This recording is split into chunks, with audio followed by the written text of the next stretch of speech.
Sheikh Yasir Qadhi's interview with Muhammad Hijab will go down in history as one of the great turning points in the history of Islam. Muslim scholars and apologists have been spreading the myth of the perfect preservation of the Quran for decades, but Yasir Qadhi finally admitted that there are holes in the narrative. That the standard narrative has holes in it. That's what I'm going to say. The standard narrative does not answer some very pressing questions. Yasir Qadhi's most important contribution to the downfall of Islam, however, wasn't simply in admitting that there are holes in the narrative. He also ended up exposing Islamic apologetics as a whole. Discussing the topic of ahruf and kirat, Yasir Qadhi describes the process that Muslims go through when they try to reconcile their beliefs about the Quran with the reality of the Quran.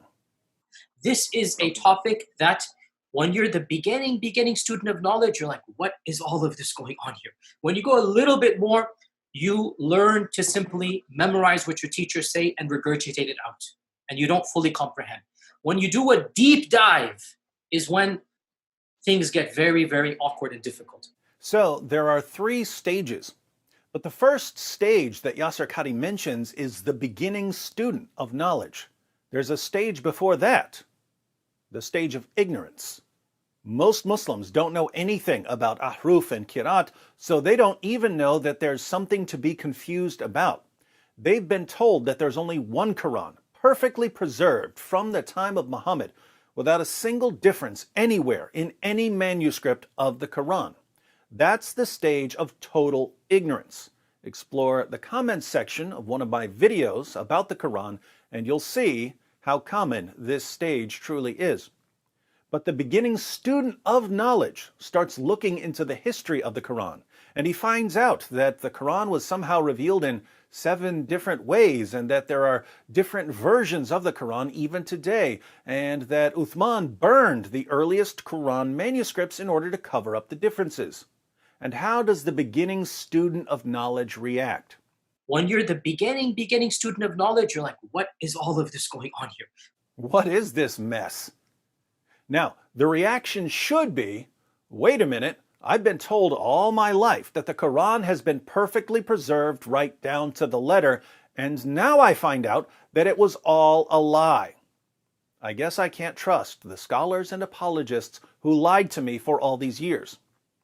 But for some reason, that just isn't the reaction. Instead of recognizing that he's been lied to, the beginning student of knowledge goes to his scholars and apologists and asks them to explain the different ahruf and kirat and missing chapters and missing passages and textual variants.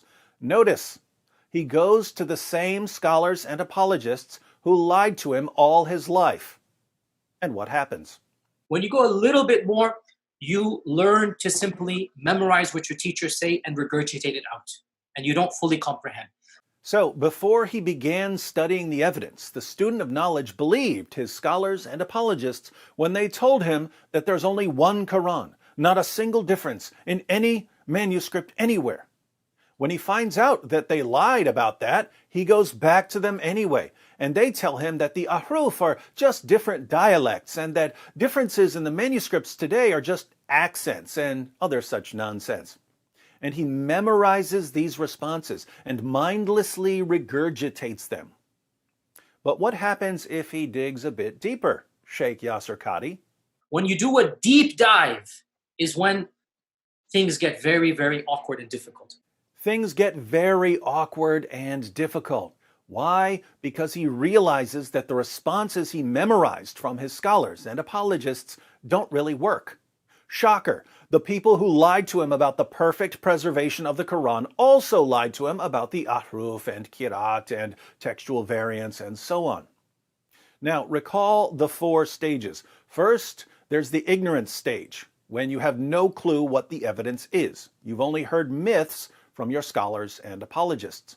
Second, there's the confusion stage, when you've been exposed to some of the evidence and you realize that you've been lied to. Third, there's the regurgitation stage, when you memorize and regurgitate what your lying scholars and apologists tell you. Fourth, there's the awkwardness stage, when you realize that you've been memorizing and regurgitating total nonsense. What's interesting is that these 4 stages describe all of Islamic apologetics: ignorance, confusion, regurgitation, awkwardness. Let's consider a few examples. Muslims hear from Zakir Naik that the Quran is filled with miraculous scientific insights that couldn't possibly have come from Muhammad because they're only being confirmed today.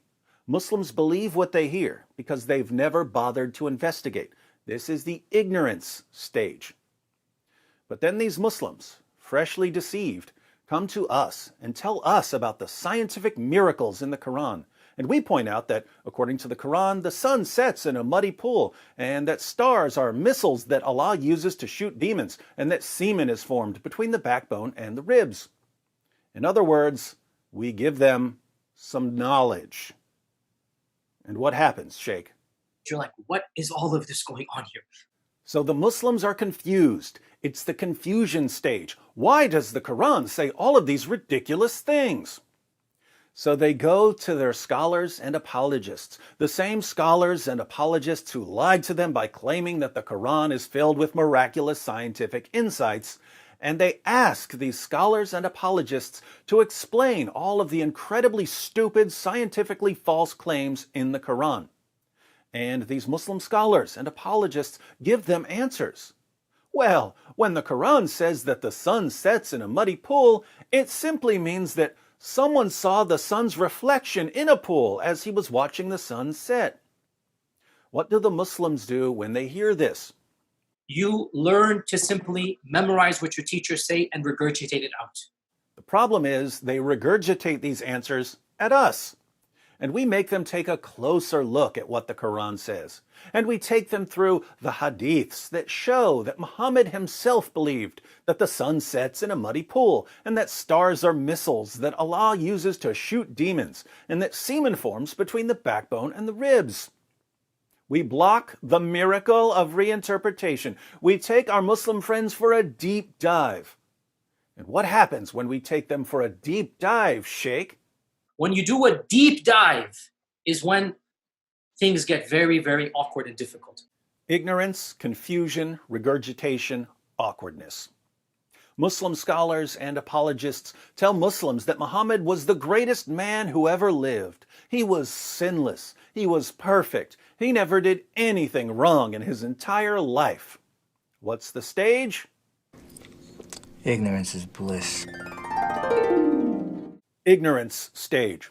Then our Muslim friends spout this nonsense to us, and we point out that Muhammad had sex with a 9-year-old girl, and that he married the wife of his own adopted son after causing the divorce by lusting after her, and that he had 9 wives at one time when his own revelations only allowed 4, and that he had sex with his slave girls, and that he tortured a man for money, and that he ordered his followers to execute people for making fun of him. How do our Muslim friends respond? I am so confused. Confusion stage. So they run to the same Muslim scholars and apologists who lied to them and told them that Muhammad was the greatest man who ever lived, and they ask these Muslim scholars and apologists to explain all of the disgustingly immoral things Muhammad did. And the scholars and apologists explain that Muhammad had to marry Aisha because he saw how smart she was, and that Muhammad had to take the wife of his own adopted son because he knew she'd be happier with him, and that Muhammad had to violate his own 4-wife limit because he had to make some political alliances. What do our Muslim friends do? The miracle of regurgitation. They regurgitate this nonsense. So we show them that these justifications are absolutely absurd, even according to their own sources. What follows? Awkward. Pure awkwardness. Are you seeing how these 4 stages come up over and over again? Muslims are told that the Quran claims that the Bible has been corrupted. Ignorance stage. So we point out that the Quran affirms the inspiration, preservation, and authority of the Bible, leaving our Muslim friends in the confusion stage. Then these Muslims run to their apologists who lie to them about Surah 2, verse 79, and Surah 3, verse 78, and these Muslims start regurgitating. So we show these Muslims the context of these verses, and that there isn't a single verse in the Quran which, when correctly interpreted, says a single word of criticism about the Bible. And our Muslim friends are stuck feeling awkward. These are the 4 stages of Islamic deception exposed by Sheikh Yasir Qadhi, who, ironically enough, uses them quite frequently. So the Caliph Uthman standardized the copies of the Quran, and therefore from his time up until our time there has never been 2 copies of the Quran that are different even in one letter or one word. Now think about this. The beginning student of knowledge is confused when he's first exposed to some degree of reality.